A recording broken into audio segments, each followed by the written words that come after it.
All right, testing, everyone. Hi. Okay. So, hi everybody. Good evening. It's 8:15. I think we can begin. So, if everyone is here already, okay, maybe you guys can say hi in the chat. I'll just see if we've got enough people in. All right, testing, everyone. Whoops, sorry everybody. There was a bit of echo on the playback. All right, hello. Okay, so everyone who is here, could you guys maybe just drop in the chat if you're at the right level? Okay, if you're P4 level, you can say P4, all right? Or which level you're in. Today we are doing the P4 SASMO 2022 run through, so you should be in the P4 level. Okay, all right. Good. Hello. I think I see some familiar names. Okay, so I hope everyone who's here, students and parents, so students especially, you have already done or like given it a try. Okay, the 2022 paper, past year paper for P4 SASMO. So everyone, if you have done the paper already, you've attempted it, could you give me a 1 in the chat? All right, so 1 if you have already tried this 2022 paper. Okay, if you have not done it, then maybe give me a 0. All right, so 1 if you have tried the paper already and you've looked through, or 0 if you have not done the paper yet. Okay, let me see. Oh, a lot of ones. Awesome. Okay, yes, I see some familiar names. One. Okay, some of you maybe have yet to try it. Okay, that's all right. All right, I'll just run through the difficult questions. So it'll be great for those of you who have already tried and you know where you made your mistakes, where you found some tricky questions.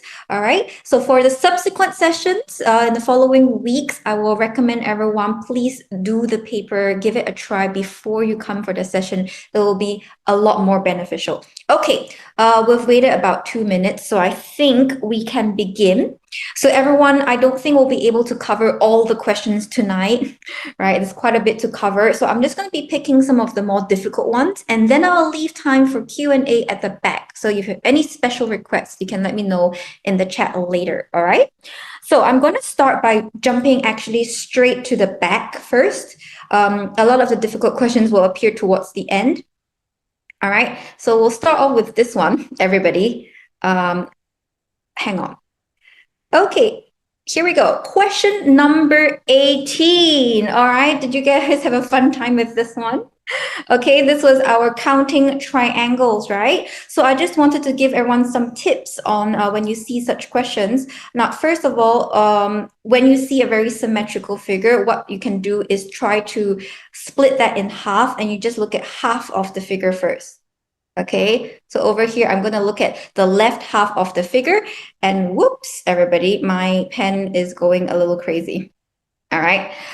Okay, so everyone look at the left half of the figure. So you can count systematically. For example, how many triangles do you see made out of one part? Over here, I can see 1, 2, 3, 4, 5, and 6, right? So that will be 6. Okay, next up, how many made up of 2 parts? For example, this one here, 1 and 2. Okay, so that will be 2 parts. All right. Next up, you can also see how many other kinds. For example, if I want to combine 3 together, I would see 1 here like this. Okay, and perhaps 1 more like this. So 2 more. Okay, so do it systematically by the size of the triangle. So plus 2 more. And of course, don't forget there is 1 more big one right here, right? When you have all of that in the left half. Okay, so plus 1 more. So that gives you 11, right? So on the left side, it will be 11. So why do we just look at the left side? Because the right side is exactly symmetrical. It's exactly the same. So you can just multiply, right? 11 times 2. Okay, times 2. And that will straight away give you 22. Okay, so this is when we have the 2 sides, left and right. However, don't forget, we also need to take a look at the entire 2 halves combined together. And at that point, you'll see I've got 1 more here. Okay, whoops, hang on, everyone. All right, so we've got one triangle here at the top, one here. I'm not sure if you guys are able to see, but one here, and then we have one more when you kind of combine this slightly bigger one. Don't forget the tiny one at the bottom, and then the whole big triangle, right? When you join both halves together. So that's an additional 4 more, okay? Which means we have to use 22 and plus 4, and then we'll have 26 all together, okay? So everyone, the answer here is 26. Now, somehow my pen is giving up on me, so everyone, I'm not sure if you're able to see it. Okay, I think it's back online again. All right, so 22, and then we have 4 more from the center, and that gives me 26 altogether. All right. Okay, so that was question number 18, and I hope now you guys know what to do if you see very symmetrical figures. You can actually look at the left half and multiply to save some time. Okay, that was question number 18. Let's go on to question number, okay, 19 is pretty okay. I will skip to question 20, okay? This one is a bit of logical reasoning. There's some truth and lie statements. So let's take a look. We've got 3 boys here, and they made the following statements for by A, B, and C, okay? And then the question says, one of them is correct, all right? And also the number of fish was not 0, okay? So let's take a look. And in this case, we can see there's no particular conflict really, so we can do a little bit of assumption. Let's say A, Albert, was the one who is correct, okay? If he is correct, all right, that there are at least 15 fish, that means Chris must also be correct, right? But does that make sense, everyone? For 2 people to be correct? No, right? It goes against the rules of this question. So this means Albert must not be telling the truth, okay? He's not telling the truth, and therefore will be less than 15 fish in the tank, all right? Less than 15, okay? So in this case, that means what happens, all right? If they're less than 15, okay, this means that Chris here, do you guys think Chris will be telling the truth? Okay. Oh, hang on. I think some of you have trouble with question 19. All right. Okay, so if you guys have other requests, I will take a look at that later, okay? So you guys can pop that in the chat later on if you made any other mistakes, and then I'll cover that. Okay? All right. So in that case then, oh, hang on, sorry. Again, my pen is going crazy. In that case, B will be correct, right? Because it's true that the number of fish does not reach 15, and therefore Chris will also be lying. Okay, and if Chris is lying, so he says that there's at least 2 fish. If he's lying, that means there should be less than 2. Okay, what are the numbers less than 2? Either it's 0 or it's 1, right? But the question already said the number of fish is not 0. Therefore, this is our final answer, right? 1 is the final answer. Okay, a bit of truth and lie logical reasoning here. Let's move on to question 21. Okay, so for 21, this is a little bit of enumeration or listing, all right? So let's take a look at the rules. So first of all, we need to understand the rules of the game, all right? So here, Tyler is playing a dice game with 2 dice, okay? His score will be whatever is the larger number of the 2, okay? For example, if he rolls 3 and 5, then we take 5, right? 4 and 4, then we just take any one of them, 4. Okay, now he will win if the score is an even number. So this is a key to solving. We need to have an even number for him to win. Okay, and they're looking for what are the possible combinations that will result in his victory, right? Now, this means I need an even number. So I have 3 options, right? On the dice, we've got 1 to 6. The only 3 even numbers are 2, okay?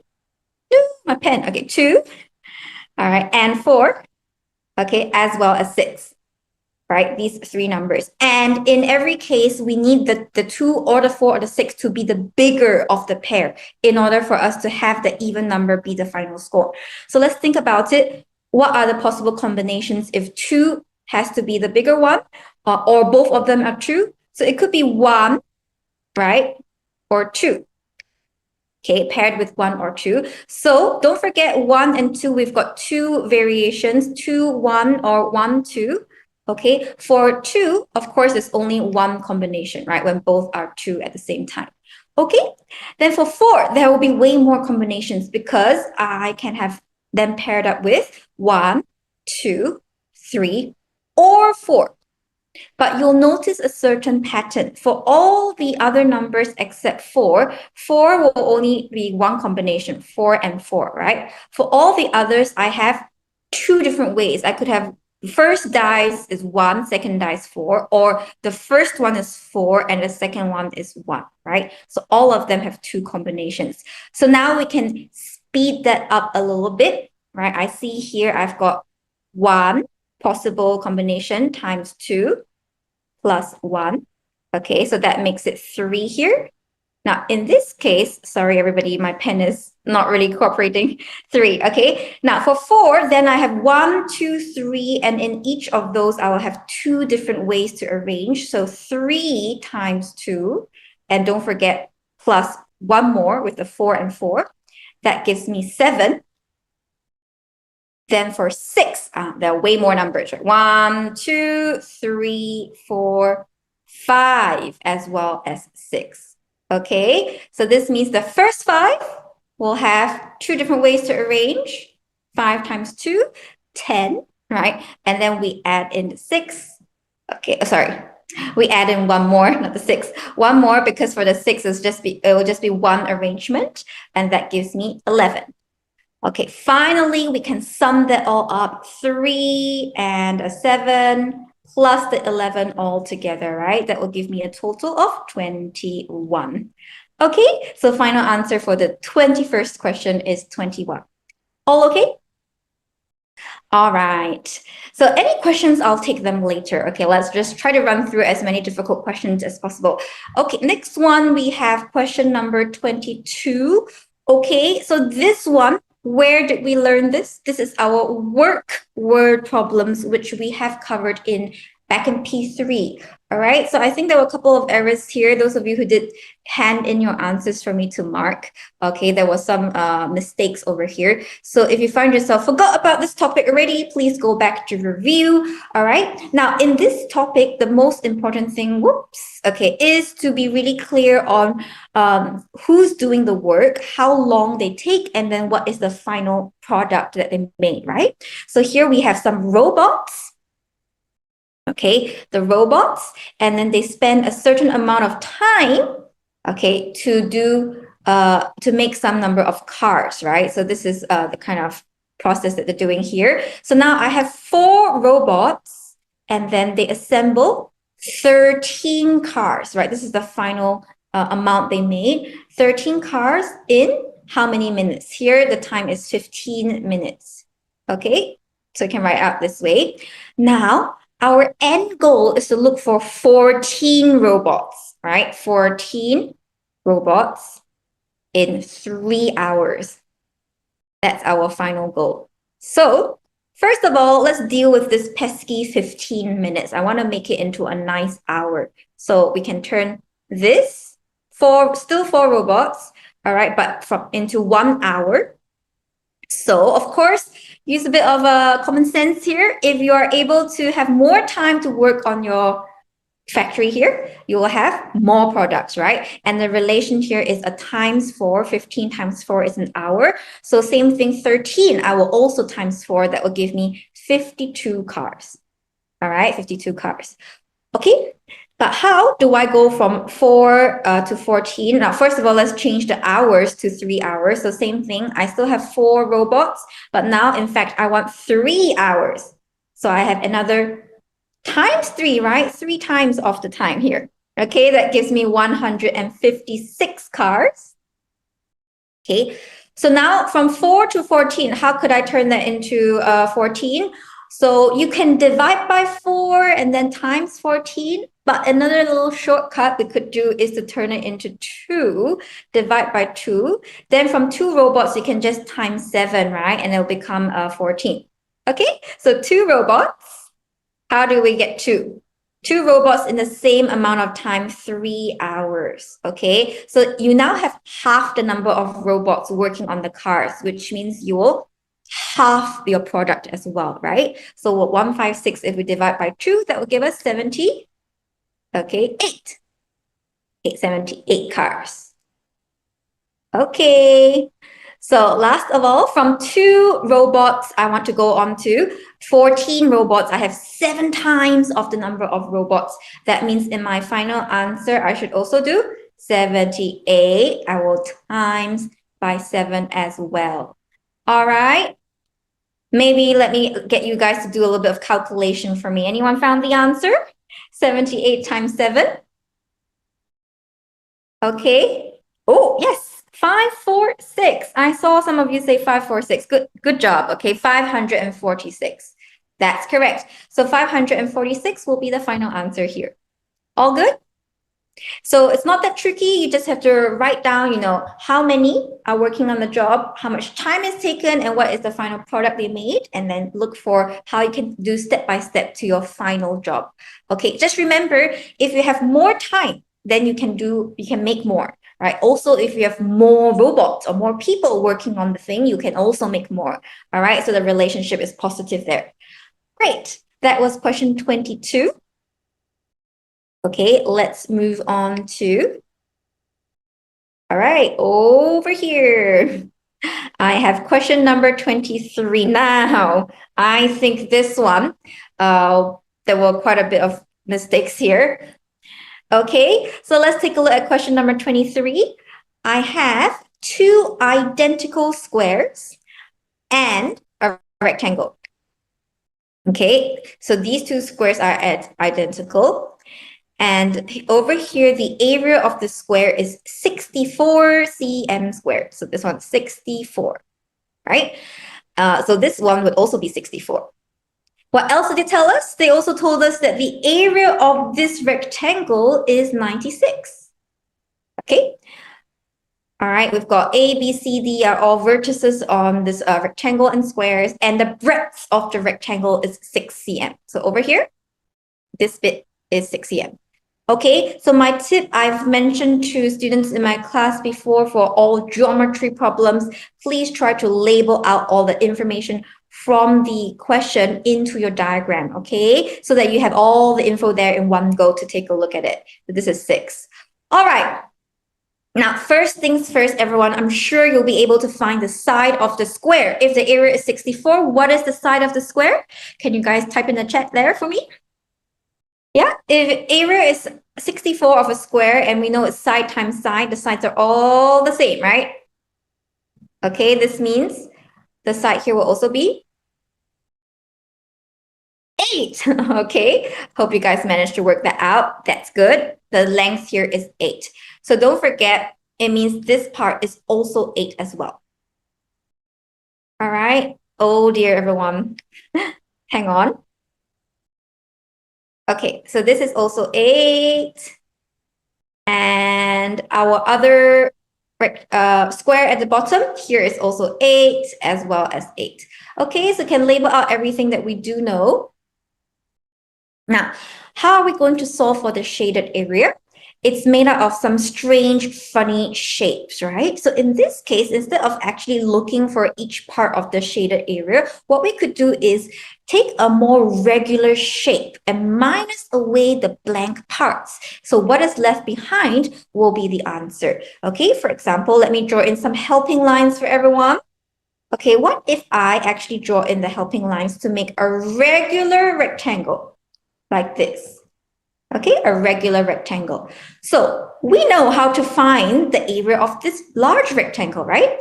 Then I can simply take away this triangle here, take away this triangle here, and take away this rectangle. Then what I'm left with will be the blue part, right? Okay, so let's do step by step. What is the area of the big rectangle now that we've drawn out? We have the breadth here, but we also need the length. Okay, so I know this part is 8. What is the length of this rectangle? So from area is 96, and breadth is 6, everyone. What is the length of this rectangle? Okay, we've got 96 divided by 6. Okay, anyone's got that? Into the chat. Yes, 96 divided by 6. We should be able to get 16. Good. I see some of you say 16 here. Well done. So this is 16. So now we do know the length and breadth, okay, of this large rectangle. Let's go ahead to calculate that area first. Okay, so 16 plus 8, we've got 24 multiplied by 8 plus 6 is the breadth, 14. Okay, quick everyone, calculation time again. What is 24 times 14? Okay, anyone's worked that out?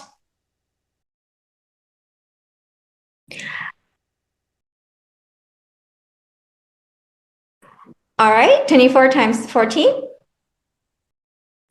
Okay, I hope you guys got that calculation there. Okay, maybe the chat or the stream is lagging a little bit. Yeah, 336. Very good job. Okay, this is 336. All right, so 336, and now we simply minus away all these rectangles and triangles at the side. All right, so how do we find the area of this rectangle here? We know this part is, of course, it will be 16. Okay, so 16 times 8. Okay, 16 times 8, everybody. This will give us 128, right? Okay, and then how about our two triangles? Remember, area of triangle will be half of the base and the height. Okay, so we have half of 14 times 8. Okay, so 7 times 8, everybody, 7 times 8, this is 56. All right, and then the other triangle here, we have a base of 24, a height of 6, okay? So half of the base, which is 24, and the height of 6, all right, is 72. Right, 12 times 6, 72. Okay, so we just need to use this total to minus away all these extra blank parts. So what we're left with will be the shaded area. Okay, shall we quickly add that up? So if we add that up, what will we get? Okay, be careful with calculation here, all right? So you realize it's actually 128 and 128 over here. So this is 256. Okay, 256. So we use the big rectangle now, 336, to minus all these white parts. What we're left with will be the shaded area. All right, and that will be 80. Okay, 80 cm squared. All right, but we don't need the units here, just 80. Okay.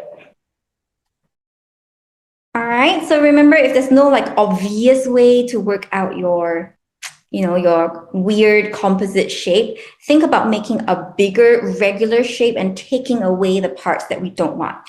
All right, that's question 23. Okay, for question 24, all right, question 24, this is a fraction word problem, right, which we have also covered before, fraction word problems. So let's take a look how to solve this. Now, Derek spent 4/9 of his money on the toy, okay? And then we have 3/7 of his remaining money on a book, right? So imagine if we were to draw that out in terms of a model, you'll get 9 units. You spend 4, you're left with 5 units. Then from the 5, you have to further, okay, divide into 7 units, right? Okay, so now you can see the denominators here are 9 and 7, not quite the same. So let's try to make them the same first. So the fractions here would be, okay, 4/9. If I want to make it a denominator, say common denominator as 7, we'll times 7 for top and bottom. So the bottom will be 63 and the top will be, whoops, Okay, the top will be 28, right? Okay. So there we go. All right. So how many units do we have left over? Because remember, this is for his remaining money. All right. So the leftover portion will be, if we take 1 to minus away the 28 over 63. Okay. Sorry, everyone, about the pen here. Yes, we'll be left with 35 units. Okay. 35 over the 63. All right. And now we need to take 3/7 of that to spend on a book. The rest of his money will be on the cakes. Okay. So in this case, it means the rest of the money here is actually 4/7 of the remainder, right? 4/7 of the remainder. So let's take a look. 35 units. I want to do 4/7 of this 35 units. All right, what are we left with? Okay, so 35 you can divide by 7 and then times 4, we are left with 20, right? So 20 units will be this amount that he spent on the cakes. 5 cakes, every cake is $7, right? So let's take a look. 20, I'm just going to write it down in unit form. 20 units here is 5 times of the $7, which is 35. Okay. All right. So here's $35. Now, how much did he pay for the toy? Please take note what we're looking for. So this toy is where he spent 4/9 original of his money, right? Which was how many units here? 28 units. Okay. So from 20 units, how do we get to 28 units? Okay, again, we'll just do a bit of division and multiplication, right? For example, I can divide by 5 here to get 4 units. So if this divides by 5, I will also divide by 5 here. So this will be 7. And then I simply times another 7 to get the 28 units. All right, so 7 times 7, $49. Okay. All right. So if you need help visualizing, you can also draw in a model, but you might be taking a little bit more time with the model. So you can just write that down in terms of units, right? It's a very similar concept.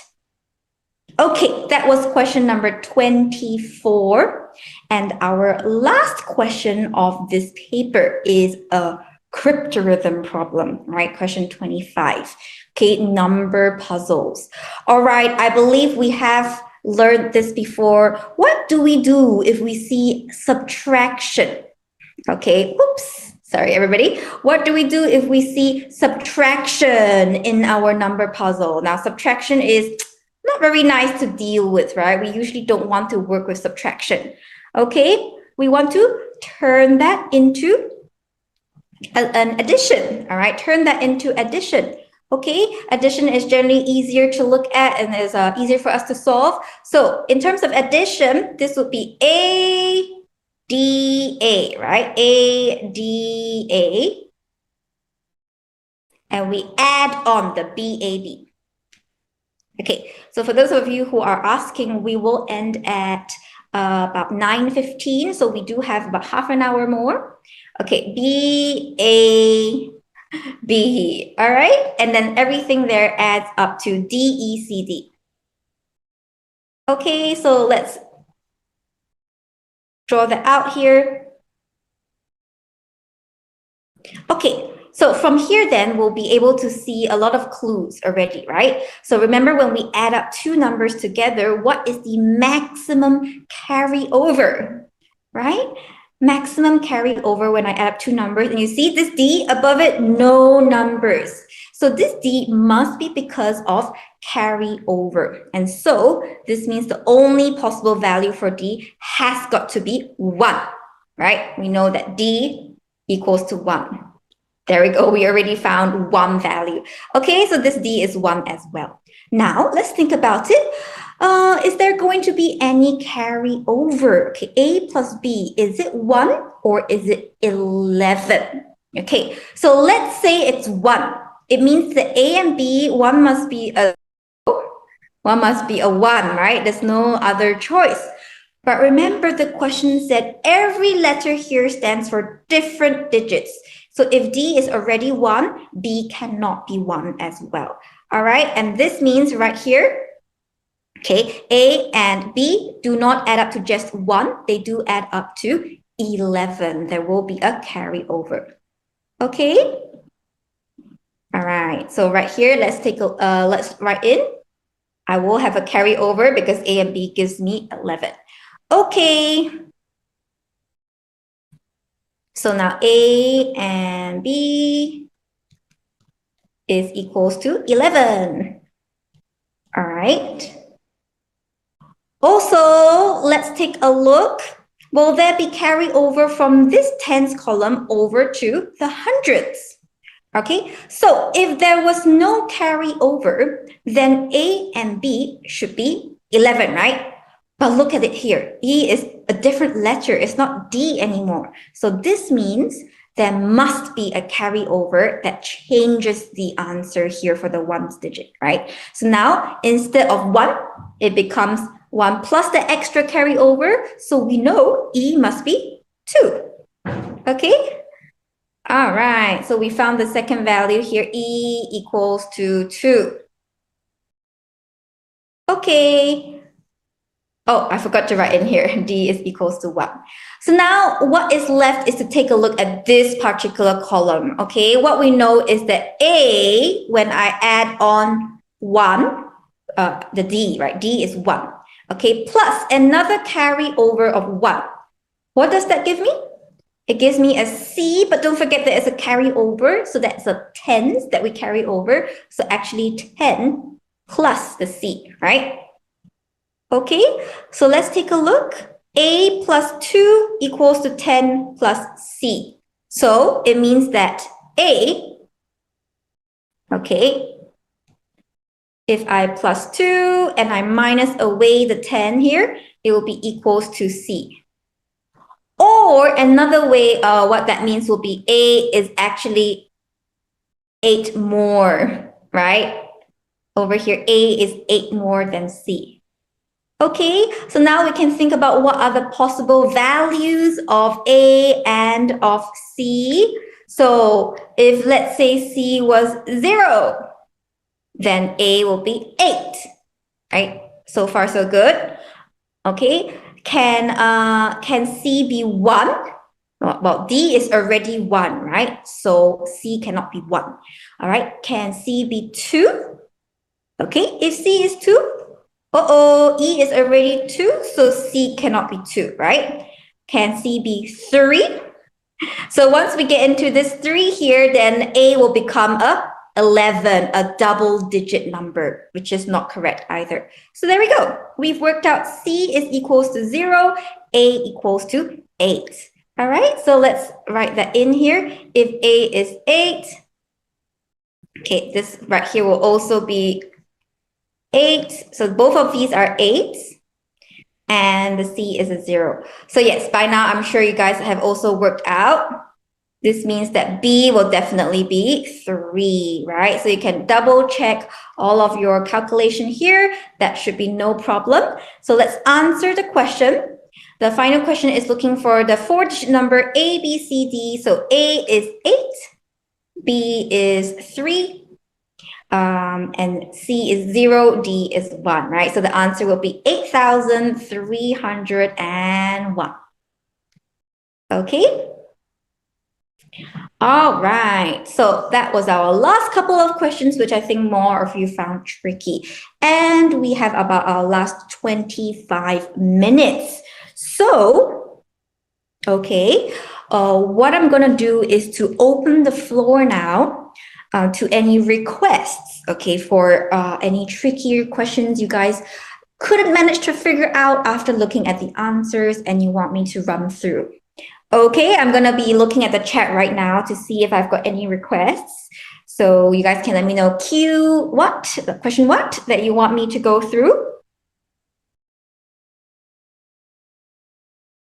Okay, I'll just give it a minute so I can see your responses and see if there's any popular requests, all right?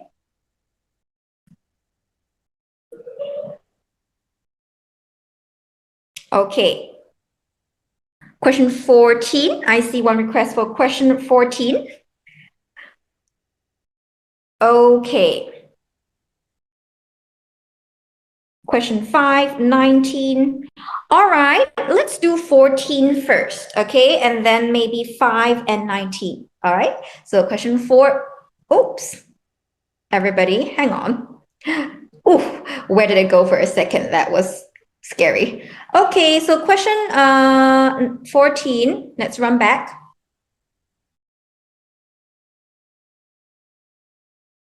Okay, question 14 is right here. Oh, another logical reasoning problem. All right, everyone, truth and lie again. Okay, so let's take a look. Here, we have to find the culprit, and the key information is only 2 of them were telling the truth. Okay, so as usual for truth and lie, we want to see if there's any agreement or conflict going on. So for agreement, that means both of them must be either telling the truth or lying at the same time. And then in the other case, we'll have conflict, which means one is telling the truth and one is lying. Okay, so what we can notice is that there will be some people agreeing with one another. For example, here, Cindy says Bob is lying. Okay. Oh, hang on.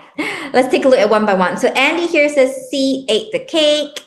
Okay. And then Bob says Andy ate the cake. So they're accusing different people here. Now, Cindy straight away conflicts with Andy here to say that Bob is lying. All right. And we also know that David here says it was not Cindy who ate the cake. All right. So over here, where is our conflict? So why are there 2 truth and lie questions? Well, sometimes it just might be the case that there are repeating knowledge points. Okay. Yeah. Sometimes it's like they want to test more on this particular topic. All right. So everyone, could you guys tell me who do you think is conflict or in conflict or agreement with each other? Maybe you can give me the 2 letters that you guys noticed.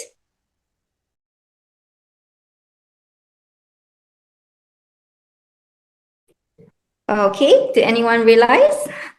Okay, so we know that Andy and David, these 2, hang on. We know that these 2 are in conflict, right? Look at them. Andy is accusing Cindy, and then David said it was not Cindy. So these 2 are in conflict, which means one must be telling the truth and one must be lying. Okay, yeah, A and D. Okay, A and D are in conflict. So one is truth and one is lie, right? Which means these other 2 people are also one truth and one lie. Correct? These 2 are also either one true or one lie. So let's take a look. If Bob is the one that is lying, that means Cindy must be telling the truth, right? And then if Cindy is the one lying, then other way around, okay? So over here, let's take a look. Let's say Bob is the one that is lying. Does that make sense? Okay, Andy did not eat the cake. All right. Okay, yeah. Let's do by assumption. I see some of you giving me, okay, some incorrect answers over here. Okay, so let's do one by one. So let's say Cindy was the one who ate the cake. Then we'll have quite a few people lying, right? Mm-hmm. Right. I think more of you have figured it out. So in this case, then, if it was D that was telling the truth, right? David was telling the truth, it's not Cindy. That means Andy was the one that was lying, okay? Oh, sorry. Yeah, Andy was the one that was lying. So basically, you'll have to do a little bit of assumption here, and you see that we have the only one that makes sense would be E here is the one that is lying at the end. All right. And E will be the one who ate the cake. Okay. Yes, everyone. I see some of you in the chat. I can't really handle because I see a lot of spam here. So can you guys please try to focus on the questions? All right. Okay. So what was our other request again? We had question 19 as well. Okay, question 19. So don't worry, all right? If you guys have more questions later on that I didn't cover, or you feel like you need a little bit more explanation, I can stay back and explain more. All right, but let's try to cover as many as we can. So I also had a request for question 19. Now, everyone, for 19, this is either you can use working backwards or you can use a letter or a symbol to represent the unknown value. Okay, so for example, in question 19, Randall subtracted 4 from a number and then divided by 5. So Andy, from that same number, he also subtracted 5, but then he divided by 4, and then they get the same number at the end. Okay, so what we can do is we take the original number and assume maybe a certain letter for it, let's say like X, something like that. Or you can use any letter you want. So what do we do? Let's follow Randall's steps here. Okay, everyone, what Randall did was subtract 4, right? So over here, X, he will take away 4, and then he divides it by 5. Okay, and in this case, it will be the same answer as when Andy subtracted 5 from the same number. Okay, but then he divided it by 4, right? It's equal.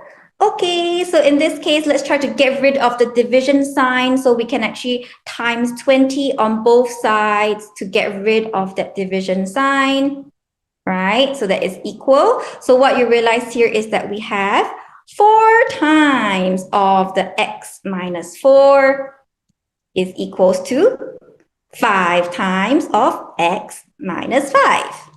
Right? So we've done this before. How do we expand the bracket or remove the bracket? So on the left side, we have 4 times of x minus away 16 is equals to 5 times of x minus away 25. All right, so just shift around your x. So here we are left with one of the original numbers is, okay, sorry about my font, everybody. It does look very cursive because the pen is not really cooperating. All right, this is 25. Okay, 25, I minus away 16. And there we go. Original number is 9. Okay, so you can also double check your answer by replacing it back into the question. Okay, I think I had one more request for question number 5. So let's run back to Q5. All right, in the meantime, if you guys have any other requests, can also let me know. We still have about 15 more minutes, okay? So for question 5, so those of you who are in our long-term course and you will be taking lesson 9 this week, okay, by the time you finish lesson 9, you should be able to solve this, no problem, right? So over here, I see this E and F are midpoints of AB and AD, and this is a large square, right? The length of this square here is 12 cm. Okay, so let's indicate that. Over here, we have a 12 cm. All right, so how do we solve? Now, don't be afraid to draw in helping lines to help yourself. So for example, I will draw in some helping lines. This is midpoint, right? So I can actually divide this exactly into half. And now what you realize is these are all little triangles, right? And we know that every little triangle here is half of this little square. Okay, I can add in one more line just to help ourselves. Okay. So how many triangles do we have? How many little units do we have? 1, 2, 3, 4, 5, 6, 7, 8 units, right? So in total, this 8 units, right, will be the entire area of the square, which is 12 times 12, 144 cm squared, right? 12 times 12. So I'm looking for 1, 2, 3. 3 out of the 8 units. You can find 1 unit first, okay? Divide by 8, what do we get? Okay, this will be 18 cm squared. And then you want to have 3 of these units, so you times 3. Okay, 3 units times 3.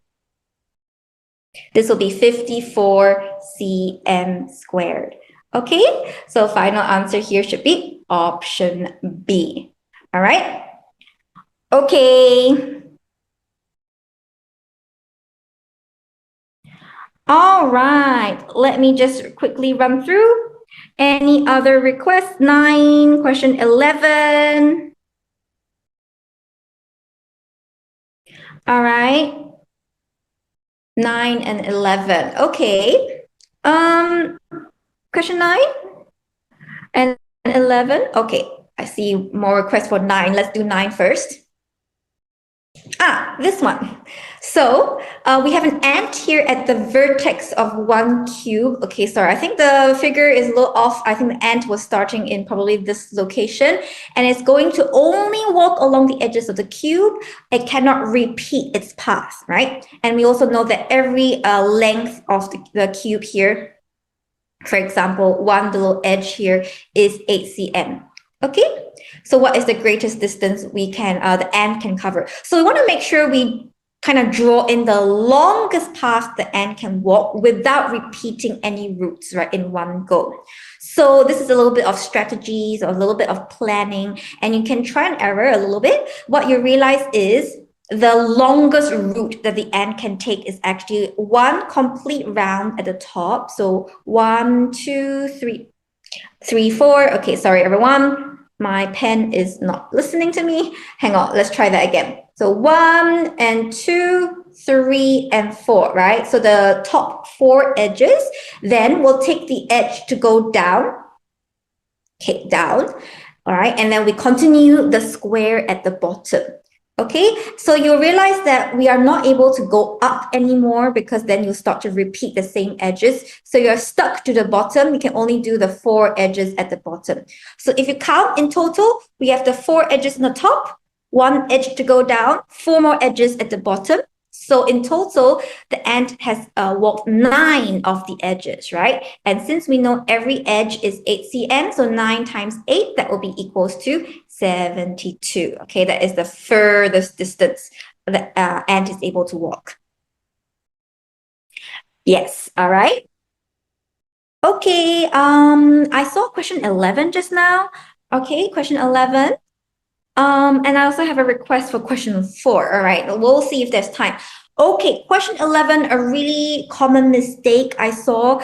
First of all, everybody, please read the question and understand what they want to find. All right, take your time to understand the question first. So Amelia has a big rectangle here, 75 by 30. She wants to cut identical squares without any leftovers, no remainder, right? So when you see something like this, the first thing that should come to mind is, how are you going to make sure the length of the square is something that both 75 and 30 can divide by? What does that mean? We're looking for a common factor, okay? So the first sentence should tell you we're looking for a common factor, right? Now, the length of the squares are all whole numbers, so we cannot have any remainders, no 0.5, no 0.1, 0.2s, okay, all whole numbers. So yeah, find a common factor. Now, the last part of this question says, what is the least number of squares? So everybody, can you tell me in the chat, if I want to have the least number of squares, then do I want the side of the square to be as big as possible or as small as possible? Big or small? Okay, a bit of common sense, right? I want the least number of squares, so of course my square must be, okay, big, right? As big as I can. And that means the side of the square should be as high as possible. We're looking for the highest common factor, HCF. All right, so now once you figured out what the question wants, then you can apply the method. HCF, we've just learned that last week, so it should be fresh on everybody's minds. Okay, so 75 and 30, HCF, how to find? Do the wide ladder, okay? Wide ladder, the first prime factor they share, that will be 3. So we'll divide by 3. We have 25 left and a 10. Okay, what else do we have? Okay, they also share a 5. So we can write in 5. Then we're left with 5 and then a 2. So now 5 and 2 are mutually prime, so no more, we stop there. Okay, but is the answer just looking for HCF? 3 times 5, 15? No, right? They're looking for what is the least number of squares. So you have to figure out how many squares you can cut. So remember, you can look at the bottom of the ladder. Along the length, we are able to cut 5. Okay, and then along the breadth, we can cut 2. So the final answer will be 5 times 2, okay, equals to 10. All right, there we go. Option C. Okay. So a lot of you will probably be able to find HCF, but then you don't answer what the question wants. They're looking for least number of squares. So there's an extra step you have to do to answer the question. Okay, so last 10 minutes, I think I saw question 4. So shall I do another round? Is it question 4 that you guys want me to explain? Any requests? Okay. All right. I see some requests for 6 as well. 13, 17. Okay. Let's do 4 first, because I saw 4 earlier. Let's take a look at 4. Okay, for 4, there is not much for me to say. There's no particular method. This takes a bit of spatial imagination, all right? But there are some tips that I can tell you. Okay, first of all, observe the original figure, right? And try to observe and see what kind of shape is missing.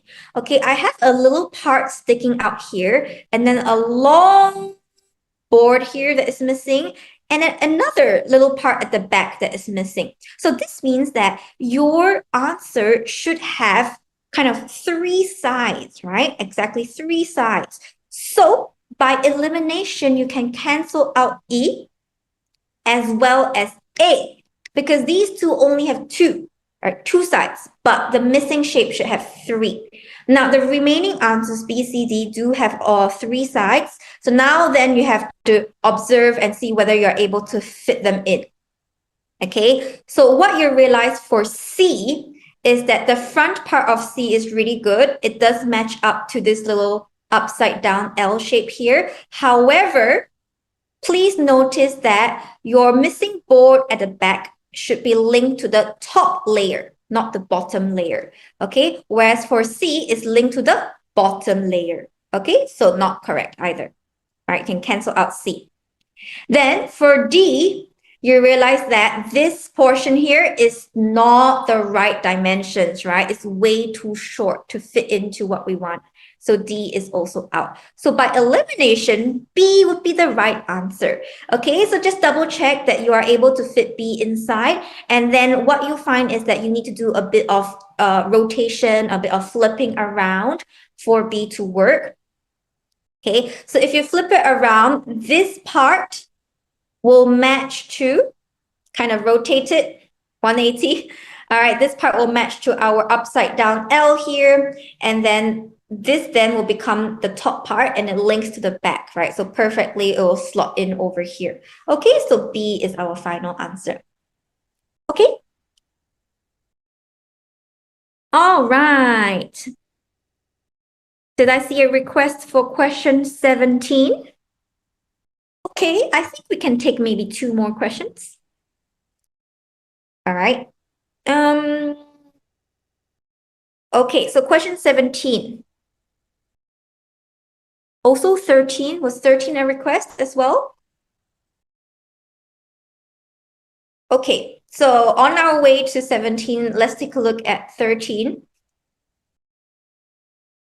All right, 13 is a kind of permutation problem. You can also do this by listing, but I think by listing, it will be a little bit more, it will take a bit more time, right? You'll waste more time here. So let's try to do this by permutation.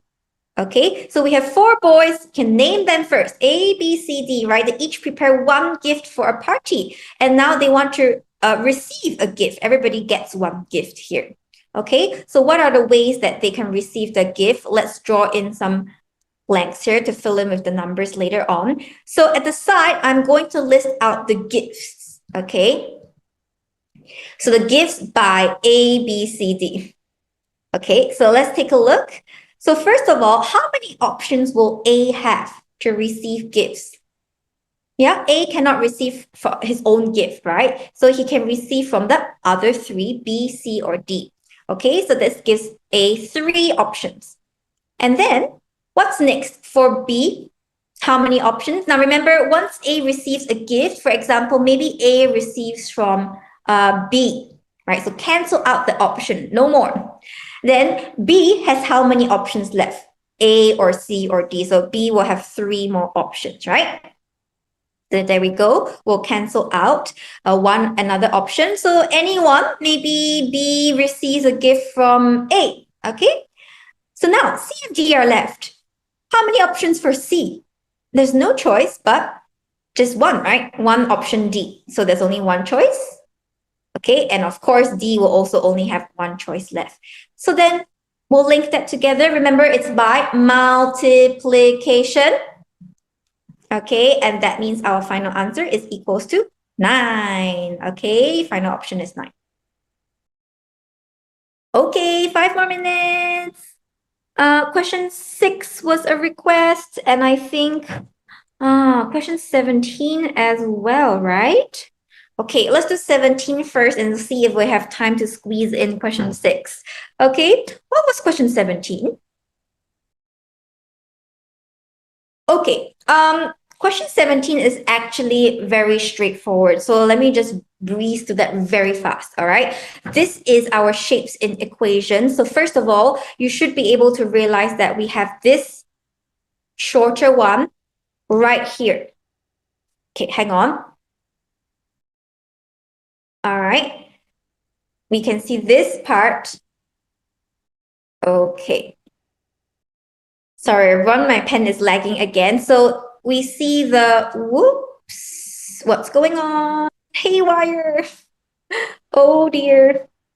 Okay, there it goes, back to normal. Okay, so we see the goat and the chicken, or is that a sheep? I think it's a goat. Okay, the goat and the chicken is 14, so that means this two in the second equation is 14, so that means the duck will be 33 minus away the 14, right? So we find that the duck is 9.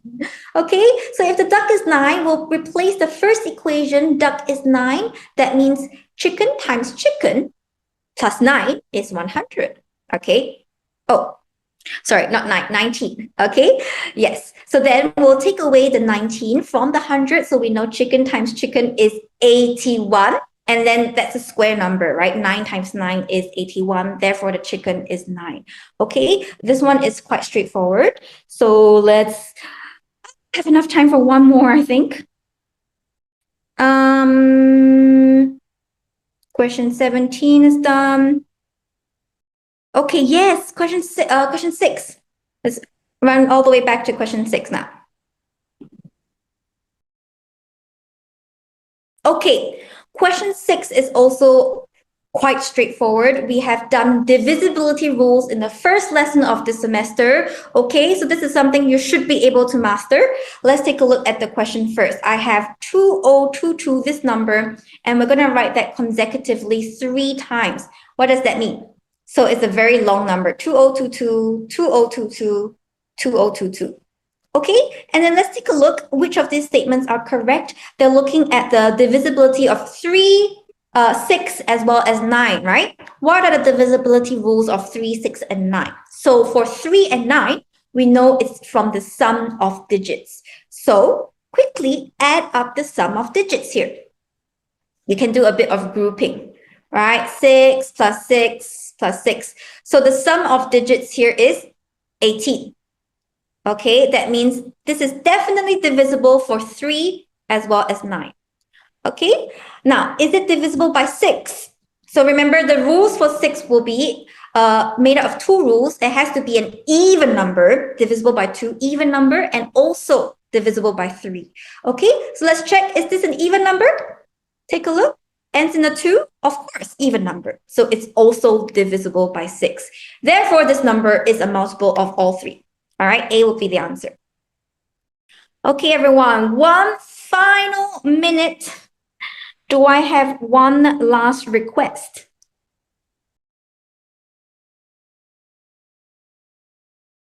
Okay, question 18. Oh, 18? I feel like we went through 18 at the very start. Okay. Anything else? All right. 7? Okay. Question 7. Um, so for 7, okay, for 7, this is just looking at how many cubes have 3 painted sides, right? So we'll break it down and look at it layer by layer, okay? First cube on the top, of course, more than 3 sides painted, so that doesn't count. For our second layer, you realize we have 1 and 2, 3, 4, right? 4 of them have 3 sides painted, 4 of them. Then for our last bottom layer, okay, you realize that only these 3 at the sides and these 3 of every side here have 3 sides painted. Okay, so if you sum that up all together, that will be 4 plus, here's 12, answer is 16. Okay. Now, for those of you requesting question 18, I have covered that. I think that was the counting triangles. Okay, so yeah, counting triangles. Remember, my tip here is to look at the left half and you list by size how many. Once you get the left, the right is completely the same. So you just times 2. Okay, then bring the 2 halves together and you see how many more you can count when you combine both left and right. Okay. All right, actually the stream, our live stream should be over, everybody. So good night, everyone. Thanks for staying with me. If you have any other requests, I can hang on for a little while more, but for the rest of you, we'll be sending solutions, right? Or you will see the playback if you need to refer. Okay. All right. Last request 15 and 16, is it? Okay, 16, I'm just going to tell you how to do it, share with you the solution, but I'm not going to write out because this is actually pretty straightforward. So what you want to do is look at the graph here and you count the number of units, right? And you realize that there are 37 units in total when you count. Okay, 37 units, and this gives you a total of 999. Okay, so how do you find the value of 1 unit? You can do the division, or you can remember the special good friend pair in multiplication. Remember, 37 times 3 is equals to 111. This is a special pair, right? So 37 times what? Okay, will be 999. So this one times 9 over here. So I must also times 9. This will become times 27. Okay, so now we know if 1 unit is 27. How do you find the answer? Look at the difference in units between Monday versus Sunday. Okay, all right, I trust you know how to work up the rest, right? The difference is 7 units. So 27 times 7, and you get your answer. Okay, all right.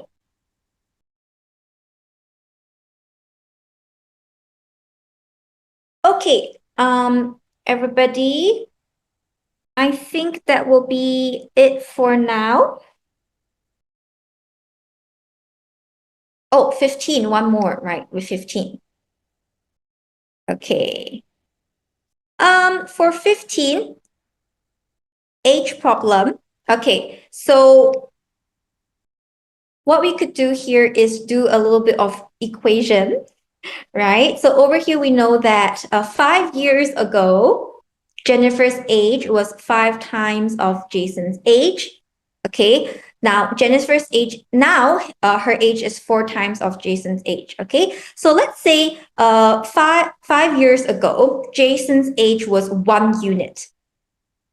This means that Jennifer's age was 5 times. So Jennifer's age was 5 units. Okay, that was 5 years ago. So now, 5 years later, which is now Jason's age will be 1 unit plus 5.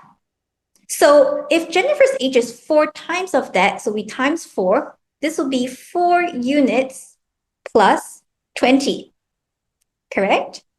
So now, what can we equate? 4 units plus 20 is Jennifer's age now. That is also the same as Jennifer's age 5 years ago, which was 5 units plus the 5. 5 years is the same as 4 units plus 20.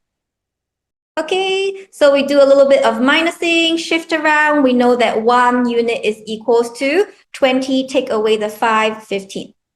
All right, there we go. That was Jason's age 5 years back. So Jennifer's age now, you can do by 4 units plus 20. So 15 times 4 is 60. 60 plus 20, that gives you 80. Okay, so answer will be option C.